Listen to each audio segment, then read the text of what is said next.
Thanks for joining us here for the kids. I'm Carly Gaddy, Student Wellness and Family Facilitator in the Fargo Schools. Cassie Larson, who usually co-hosts with me, is unable to be here today, but the show must go on, and I am thrilled to have Patty Sen here with me today. She is the founder and clinical director of Soul Solutions Recovery Center here in Fargo. Welcome, Patty. Thank you, Carly. It's wonderful to be here. Yeah, it's good to see you. Thank you for joining me. So today we're going to spend some time talking about Soul Solutions and chemical dependency. But before we get to that, I wanted, Cassie and I always start, we think that it's really important to train our brains, look at positivity, be reminded of that. We do that through expressing gratitude. So I would just like to take a minute and have you share some gratitude with me. I'll start. Today, I think I'm feeling especially grateful for my coworkers and staff. January can be a challenging month, and just with returning from the holiday break and kind of this cold snap of weather we've had, and then add COVID onto it, and just so grateful that everyone is, showing up at work and doing what they can to make a difference in the lives of students and families. So it's great. Wonderful. Yeah. My gratitude, similar lines. We're a new agency, so I'm particularly grateful for the staff that we have here. It's been a lot of fun to see everyone come together and get this thing up and running, so to speak. So just really grateful for our staff and our leadership and our board of directors that has been so supportive. So just really enjoy working with everyone in that respect. And on a personal note, I would just like to express gratitude. I have a family member that recently had some health difficulties and had a good checkup yesterday. So we're still celebrating that and very grateful for the tremendous medical care that our community and state is able to provide. So feeling grateful for that. That's great. Well, certainly something very positive to be feeling grateful for. All right, let's jump into it, Patty. So, again, I just was saying how January is hard, and we've entered the third calendar year of the pandemic. We know the pandemic has taken a toll on all of us in different ways. But one of the things, that the pandemic, going on and on and on, and even the early days, has led to social isolation, lack of structure and routine. And we know that people have coped with this in different ways, and some of which have been coping in some unhealthier ways, right? Perhaps turning to alcohol, using more alcohol or drugs than perhaps they did in non-pandemic times. Kat, can you speak to that a little bit? Yeah, and incidentally, I was just reading something from the American Psychological Association that they would say that about 1 in 4 adults reports increased alcohol use to cope with some of the stress of the pandemic, and that increases to if you are a parent with an early elementary child or children, that rate increases to 52%. So did you say 52%? Yeah. Wow. Yeah. So that really speaks to the stress of the pandemic, and especially, there's, kind of some unique stressors that parents of school-age children are going through as well, and trying to manage that ever-changing landscape has been incredibly stressful for parents, and we're seeing that one of the things that we're seeing is increased alcohol use to cope with that. Mm-hmm. Mm-hmm. Yeah. Wow. I mean, those numbers really speak to the prevalence, along with, some articles I've read too about alcohol sales booming, right? That it's all of it. Yeah. So tell me, how do you know when, perhaps, what are some signs that maybe you are relying a little bit too much on alcohol and it might be starting to become problematic, right? Where maybe it started off in the pandemic that a parent was just gonna, after a week have a, glass of wine or beer, whatever they drink. And then suddenly it's become more than that.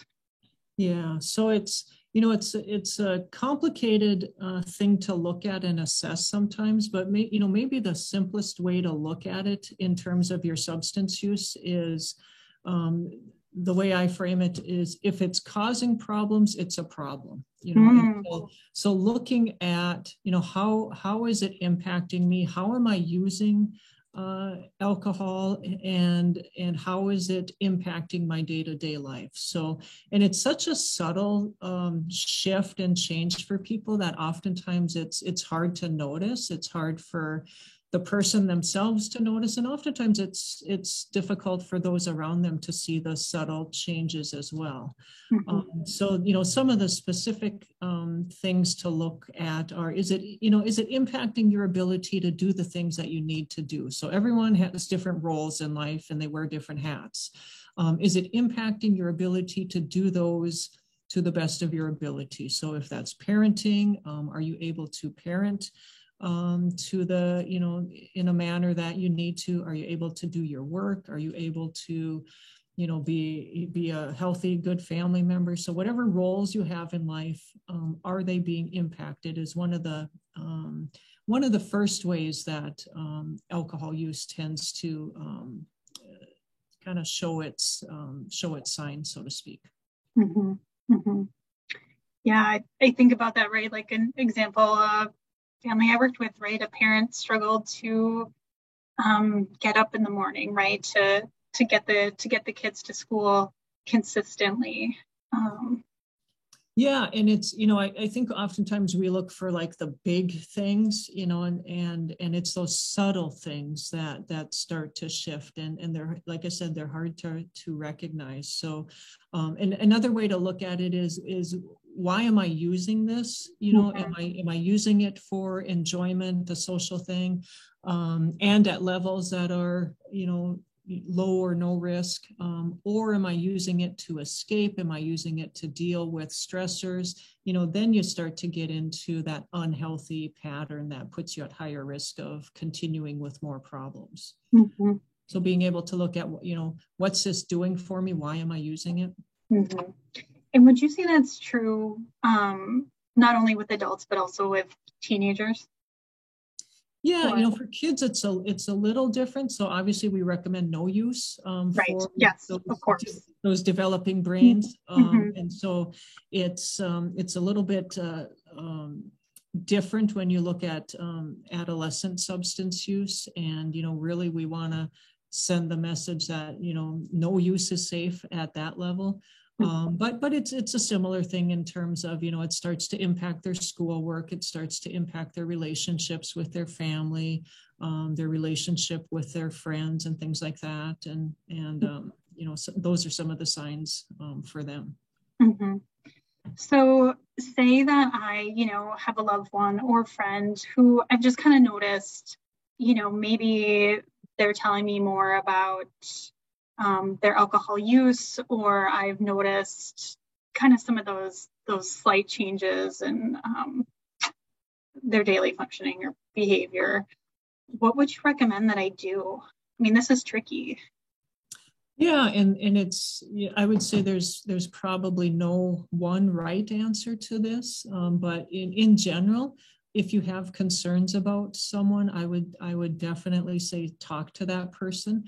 If it's safe to do so. There might be scenarios where it's maybe not safe to bring up that topic or discussion, but certainly talk to them in a loving, concerning manner about your concerns, and offer to support them in whatever way they're willing to accept that. Mm-hmm. Offer to go with them to someone to talk a little bit more about it. Often to offer to help them figure out some next steps if that's what they're willing to do. Mm-hmm. Mm-hmm. So to really kind of put it on me, right? I'm concerned about you. How can I support you through this? Mm-hmm. Yeah. And being able to identify what you're noticing and how mm-hmm. How that person is changing in your view can be pretty powerful feedback for a person, and it's not meant to blame or accuse or tell someone that they have a problem. Just express your concerns out of concern for their well-being and offering to support them in that process. Mm-hmm, mm-hmm. So say I've approached my friend in a or loved one in a very caring, concerned way. And they say to me, you know what, Carla, you're right. I think I've taken this a little further than I initially intended. Let's make a call together. I feel like that's where Soul Solutions Recovery Center could come in. Absolutely. And you know, to be brutally honest, that's where family members and people in general struggle, is they don't know now what, you know. Mm-hmm. Even if they've recognized a problem, they really don't know what the next steps are. And it's unfortunately sometimes a complicated maze for mm-hmm. people to figure out. But I would say generally reach out to whomever you can. You know, certainly an agency such as ours will be able to help you. If that's a little scary, reach out to perhaps your medical provider and have a discussion with them. Perhaps it's a faith person, if there's a pastor or the faith community that you can reach out to.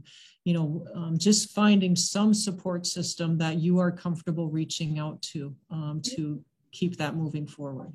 Right. It could be school personnel, could be, your employer if you have human resources, EAP program, even calling 211 if you're not sure absolutely where to reach out to.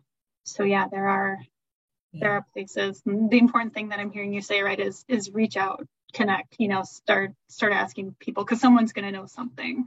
Yeah. And we really want to have a no wrong door approach mm-hmm. as a community. And I think we're getting better at that. Whoever you reach out to, they're going to be willing to help you find the place that's going to make the most sense for you. And again, for everyone, that's going to be a little bit different. So having someone to help you navigate that often complicated process is going to be key. Yeah. Oh, I love that no wrong door approach. It's really good. Yeah. So tell me a little bit about Soul Solutions. I know that it's new, and I think you can share some so someone could know perhaps that Soul Solutions could be the right fit for them. Yeah. So we're an outpatient facility, and we treat all substance use disorders, whether that's alcohol or other substances. And one of the things that was very important as we were putting this together was to have more of a holistic approach to treatment and recovery. Myself, I've been a long-time addiction counselor in the field here in the community for over 20 years. And so I have a good sense of, kind of what we do well as a treatment community and maybe where we fall short a little bit. And one of the things that we really wanted to focus on was moving away from just doing short-term treatment for people, because that oftentimes leads to a revolving door of people going in and out of treatments, because it's short-term treatment for these substance use disorders is inadequate in my opinion. And we really need to look at treating this as the chronic disease that it is. So we are really committed to working with people over longer periods of time to help them stay on track, and moving away from, just a short 1 or 2 month, treatment episode and then sending them out the door saying good luck. That tends to set people up for failure. So we really want to support people throughout their early recovery process. A year, up to 5 years into this is really best practice, and that's the research shows that that's key in terms of helping people be successful, is working with them over longer periods of time. The other thing that we are very committed to is having a family program as well. So you've probably heard that this is a family disease, that's often said, and it's so important to offer support and education and guidance for the family members as well, because they've got, they've been impacted obviously by their loved one's use and deserve an opportunity to heal from that and to find their own recovery as well. So we are very excited and committed to be having a family program available for family members. Mm-hmm. So those are a couple of things unique about our treatment program. And then holistically, we're also opening a recovery cafe, the Hope and Coffee Recovery Cafe, because, I like to joke that we don't have enough coffee shops in town. But what we don't have are any recovery cafes. And we really wanted to have some visible symbol of hope and recovery in our community, and really have a place for our whole community to embrace and support and know that there's some safe space in our community for people to come and grab a cup of coffee and just be in a supportive environment. So we're really excited about that piece. Which kind of fits our mission of reducing stigma. That's always something that we're fighting, and celebrating recovery, and just offering more of a holistic package, so to speak, for our community. So the Hope and Coffee Recovery Cafe is open to the entire community, and we really want people to know that please come and feel welcome and support. It's a nonprofit coffee shop, so you coming and buying a cup of coffee supports our mission of keeping that going and helping other people in the process. So, yeah, that's great, and continues again to build the sense of community, right? So people, go ahead. Oh, I'm sorry to interrupt you. That normalizing recovery piece, it's almost impossible to go a day, either listening to the news or talking to family members, talking to your coworkers, and not hearing about how addiction is impacting our community each and every day. And we really want to, have a place where we have a place where we celebrate and talk about recovery in our community as well, because there is a vibrant recovering community, and we want to celebrate that and promote that a little bit as well. Absolutely. Yeah, I think you're right. Recovery isn't talked about enough. Yeah. And that there's a lot of hope in recovery, right? Yeah. Yeah. And reaching out to the person that's still suffering and struggling, they might not be ready to enter treatment, but they might be willing to come have a coffee here and kind of lessen their fears a little bit. So yeah, it's great. It's really good. And remind me, I think, for people who are listening, Soul Solutions, outpatient treatment. So, but how you serve adults currently, right? Correct. Adults. Yep. So does that mean 18 and over? Does that mean 21 and over? How do you define adult? Yeah, so we're licensed in North Dakota as an adult facility, but we are able to treat a 17-year-old or possibly a 16-year-old if we're able to justify that. So there are instances where we can work with a younger adult, so that 16, 17 age range. Okay. So best to just call if a loved one, if you feel like a loved one is struggling, someone has reached out to you and told, anybody listening, I think I need help, make a phone call. Make a phone call. I'll promise you we'll be the no wrong door here. And if we can't help someone, we'll help them get to where they need to be. We do a lot of just plain old information sessions at no charge for people. So having people come in and, talking a little bit about what's going on and what they're looking for. And then we'll help them figure out, what's the next right step for you and what's the best place for you to get connected to. So we're always willing to help people with that as well. Oh, that's great.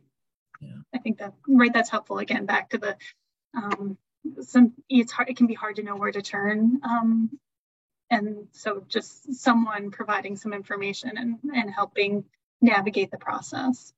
Yeah, and it's a lot less threatening than needing to come in and do a formal evaluation right off of the bat. That's pretty scary for a lot of people. So, just have them, if they're willing to just come in and visit with someone, oftentimes that will kind of help alleviate some of their anxiety and some of their fears and put them more at ease in terms of we're here to help, and however we can help you, we're willing to do that. So and that, again, it's not just about the individual who may be struggling, but you're also there to support family members who have walked this road with them. So, absolutely. Absolutely. Mm-hmm. It's great. It's great. Well, this has just been so informative and helpful. Thank you, Patty. Really appreciate your time.